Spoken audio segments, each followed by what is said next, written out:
Jadi cara berpikirnya nanti semacam ini Maslow itu. Oh, kebutuhan itu berjenjang. Dari yang paling dasar sampai nanti tambah naik, jadi semakin tinggi. Dan akhirnya keluarlah teori ini. Level-level hierarki kebutuhan manusia. Dari yang paling dasar, paling rendah, sampai ke yang paling tinggi. Jangan dikira saya ngomong paling rendah itu paling tidak penting loh ya. Justru yang paling penting itu yang rendah. Yang di atas bisa ditunda, tapi yang di bawah tidak bisa. Biasanya itu berjenjang, urut-urutan. Untuk bisa memenuhi level lebih atas, yang bawah harus terpenuhi dulu. Yang paling dasar itu kebutuhan fisiologis, kebutuhan fisik. Naik satu level kebutuhan keselamatan dan keamanan. Naik satu level lagi kebutuhan akan cinta dan rasa memiliki. Naik satu level lagi kebutuhan akan harga diri. Dan naik paling puncak kebutuhan aktualisasi diri. Nah, ini berjenjang. Fisik harus duluan, iya. Makan, minum. Makanya kalau ada orang ngomong, alah urusan perut aja kok dipikir sampai segitunya. Loh, perut itu paling dasar. Kalau perutnya ndak beres, kamu ndak akan bahas keamanan, keselamatan, rasa cinta apalagi. Ya kan, harga diri, aktualisasi ndak, sudah nggak nyampe ke sana. Orang yang lapar itu membahayakan. Kenapa dia tidak peduli lagi keselamatan, nggak peduli cinta kasih, harga diri, apalagi aktualisasi diri. Yang penting iso mangan sih. Karena itu paling dasar.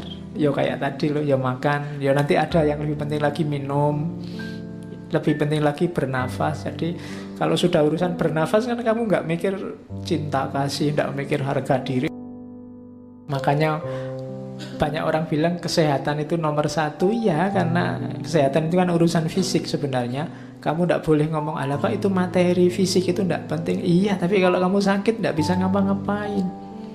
Secanggih apapun teori filsafatmu tentang cinta, tentang aktualisasi diri, lah yuk, kalau kamu greges, kalau kamu sedang pusing, kalau kamu sedang mencret juga kan tidak penting lagi itu.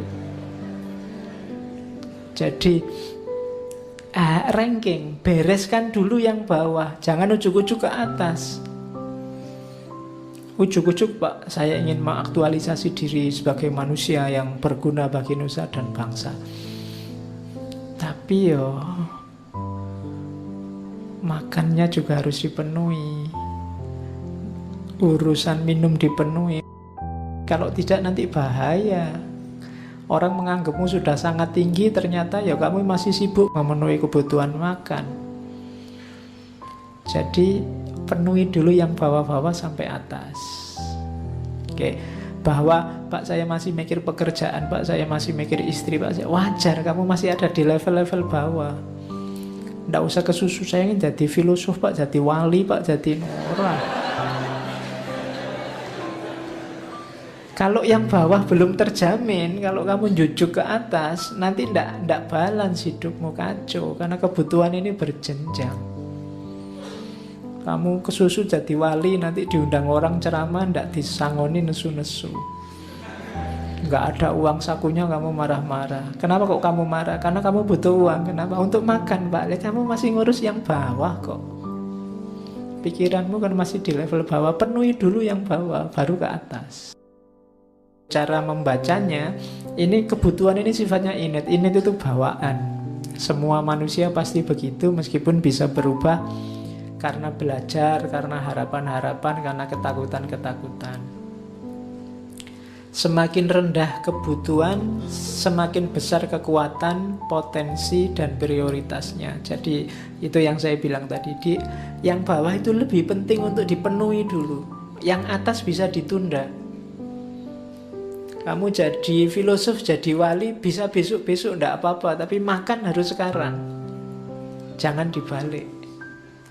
Jadi karena yang atas bisa ditunda, yang bawah enggak bisa ditunda. Biasanya katanya Maslow, di satu ruang, satu waktu, itu Yang mendorong kita satu kebutuhan. Tidak tahu yang mana, tapi pasti satu kebutuhan. Ya tidak mesti yang bawah. Mungkin kamu levelmu sudah tinggi, misalnya ngaji ini. Kenapa kamu ngaji? Saya ingin nyari ilmu Pak, demi kemaslahatan dunia akhirat. Itu kan lebih tinggi. Mungkin karena kamu sudah makan, kamu sudah minum, kamu nyaman, sudah istirahat. Sebelumnya sudah tidur, kamu sehat.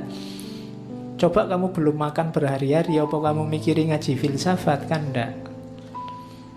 Mesti kamu mikir cari makan dulu. Kalau uang habis, nyari utangan dulu buat makan. Karena apa? Kebutuhan dasar itu vital gitu loh. Jangan diremehkan orang yang kamu kok bahasnya urusan perut terus. Loh, perut itu nomor satu. Kalau urusan perut belum beres, nggak usah diskusi tinggi-tinggi. Karena nanti larinya juga ke situ. Kalau kebutuhan ini tidak terpenuhi, tidak mungkin orang ke atas. Atau kalau sudah terlanjur ke atas, fasilitas di atas dipakai untuk memenuhi fasilitas di bawah. Nah, jadi di satu waktu biasanya drive-nya satu. Kebutuhan lebih rendah harus terpuaskan dahulu sebelum kebutuhan selanjutnya yang lebih tinggi. Jadi teorinya itu. Jadi cara membaca hierarki tadi begitu.